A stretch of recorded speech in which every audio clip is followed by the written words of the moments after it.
আজ আমি তোমাদের টোফু দিয়ে তরকারি করে দেখাবো। তা আমি প্রথমে কড়াই বসিয়ে দিয়েছি গ্যাসে, আর সর্ষের তেল দিয়ে দিচ্ছি খানিকটা। একটা তেজপাতা দিচ্ছি তেলে, আর একটু গরম মশলা, একটা লবঙ্গ, আর দুটো এলাচ, আর দারচিনি, আর দেব সামান্য জিরে। এবার এই তেলে আমি কেটে রাখা আলু দিয়ে দিচ্ছি। একটা আলু, ছোট আলু নিয়েছি, আর তার সাথে পটল দিয়ে দিচ্ছি।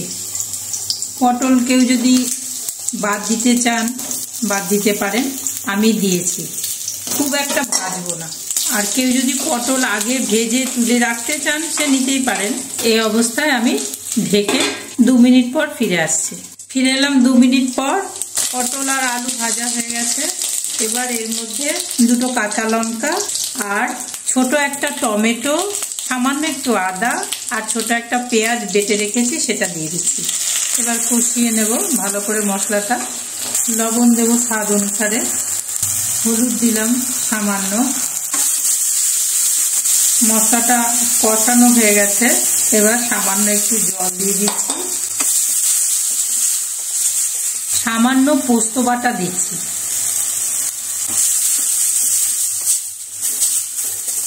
সামান্য জল দিলাম, সামান্য চিনি দিলাম। চিনি প্রয়োজনে কেউ স্কিপও করতে পারেন, আমি একটু দিলাম। চিনিটা দিলে খেতে ভালো লাগবে। এবার আর একটু জল দিচ্ছি। এবার টোফু এর মধ্যে দিয়ে দিচ্ছি। কারো যদি ইচ্ছা হয় টোফু একটু তেলে ভেজে নেবেন, নিতেই পারেন, আমি না ভেজেই দিলাম। এবার একটু জল দিয়ে লো ফ্লেমে একটু হতে দেব, ওই 2 মিনিট মতো চাপা ঢাকা দিয়ে। ফিরে আসছি 2 মিনিট পর। 2 মিনিট পর ফিরে এলাম, হয়ে গেছে। আমি গ্যাস অফ করে দিলাম। এইরকম শুকনো শুকনো ভালো লাগবে। আর সামান্য একটু ঘি ছড়িয়ে দিলাম, একটুখানি। যদি ঘি কেউ দিতে না চান তা দেবেন না, তবে ঘি দিলে অবশ্যই খেতে ভালো লাগে।